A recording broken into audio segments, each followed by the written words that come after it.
Hello guys, dito tayo ngayon sa Batan Aklan, ang bayan na pinamumugaran ng mga gwapo at magaganda sa probinsya ng Aklan. Sige nga, let's see!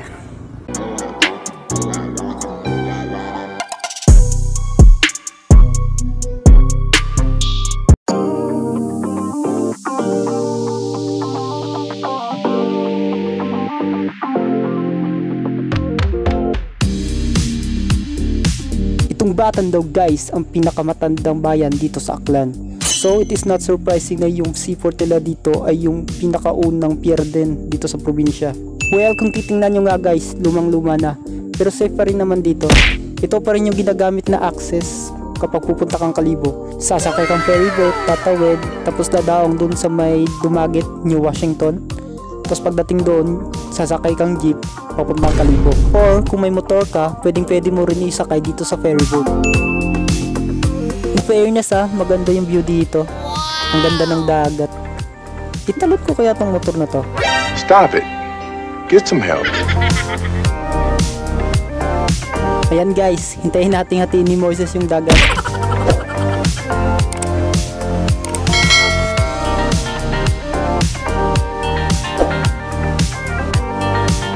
Ayan, may mga nakatambay din na riders. Ayan guys, magandang fishing spot din dito. Parang uulan. Siguro kung hindi makulimlim, mas maganda yung view dito guys Ayan guys, may mga pasahero. Alas 5 na to ng hapon pero may mga tumatawid pa papuntang Dumaguete, New Washington.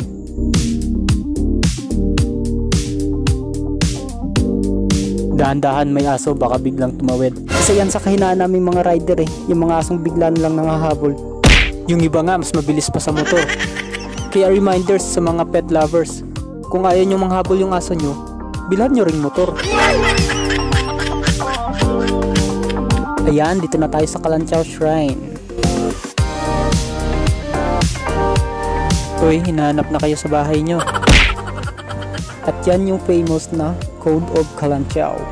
May nabasa ko sa history tungkol dito guys. Sabi, back in 15th century, before the Spaniards came, when Dato Kalanchaw arrived at the shore of Batan, a wise man already ruled the town. His name is Dato Enrile, with his T-Rex. Hindi, joke lang. May mga parang tulay sila dito guys. Iba yung pakiramdam pag nandito ka guys. Alam mo yung feelings na parang bumalik ka sa nakaraan, sa Spanish time. Yung tipong naglalakad ka dito sa tulay, tapos pakiramdam mo may sumusunod sa'yo na Guardia Civil. Tapos bigla kang sisigawan, "Hey muchacho, guapito!" Tapos paglingon mo, walang tao. Maganda ring tambayan dito guys kaya naman pala maraming nagde-date dito. Kasi ideal naman pala talaga yung site. Yung tipong kapag nakipag-break sa'yo yung shota, may ihulog mo lang sa dagat. Napaka-hysterical, historical ng datingan dito guys hysterical tuloy.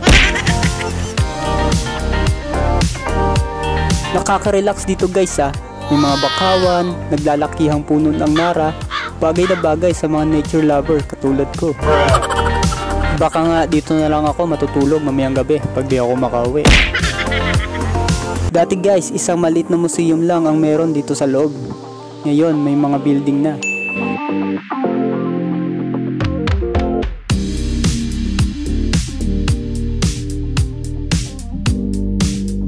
Dito tayo sa may police station, tapos may fire truck sila.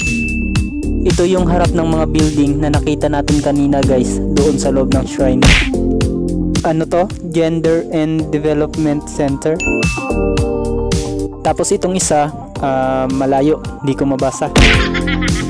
Ito yung plaza nila guys Ayan, open field, malapad siya. Pwede ka dito maglaro ng baseball or softball. Ayan, may mga nagbabasketball pa. Tapos ang daming nakapark na motor. Siguro may mga tayato sila. O baka hindi naman, nanonood lang. Ayan, merong eskwelahan ng college dito. Medyo lubak guys, umuuga yung camera natin sa motor. Tapos matigas pa yung shock ng ating motor.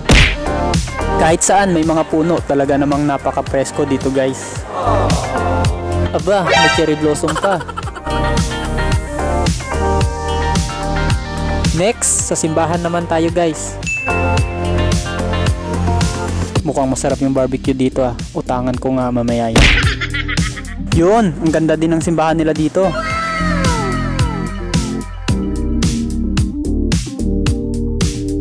Meron ding playground para sa mga bata at isip bata.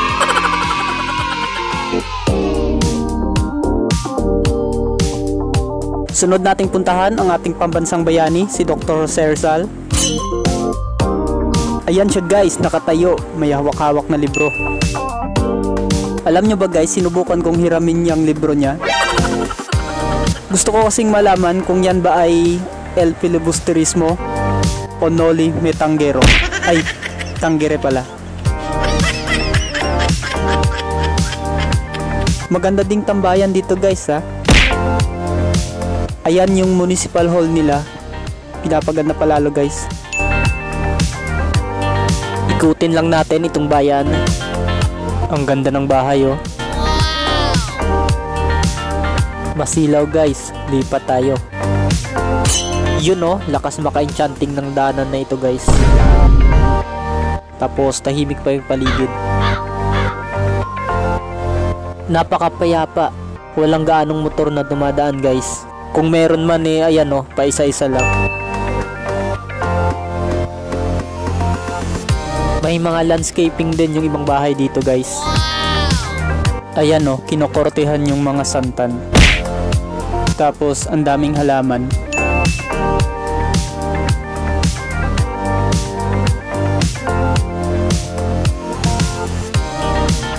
Yan guys oh, ang gaganda ng bahay. Mga subdivision na yata itong part na to. Marami-rami na rin akong nakitang e-bike dito guys. Medyo nauuso na rin talaga yung mga electric bike dito.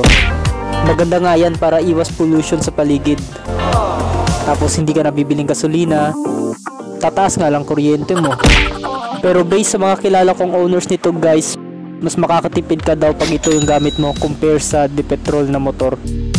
Especially pag yung dinadaanan mo lagi is patag lang, walang masyadong paahon. Okay na okay daw ito guys. Andito tayo sa Sitio Ilaya. Kung di ako nagkakamali, Sitio Ilaya na to guys. At ayan, merong dalawang tower ng dalawang telecommunication companies. Umaalog na naman yung camera natin guys.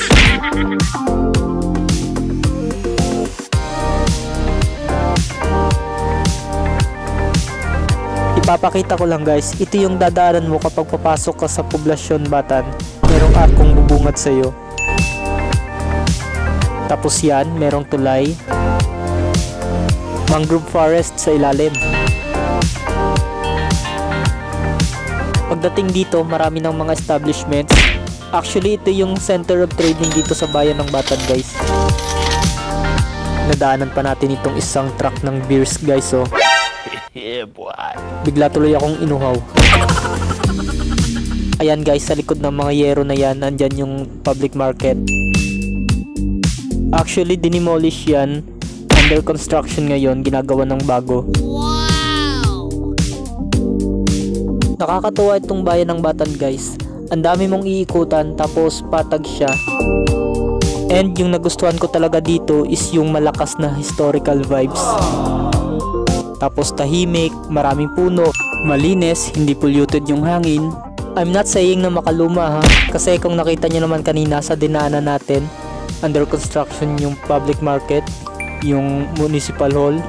Tapos ayan o, Batan Sports Complex. Wow, hindi rin talaga nagpapahuli ang bayan ng Batan. At yan ang muna guys, sana nag-enjoy kayo. Thanks for watching, peace, bye!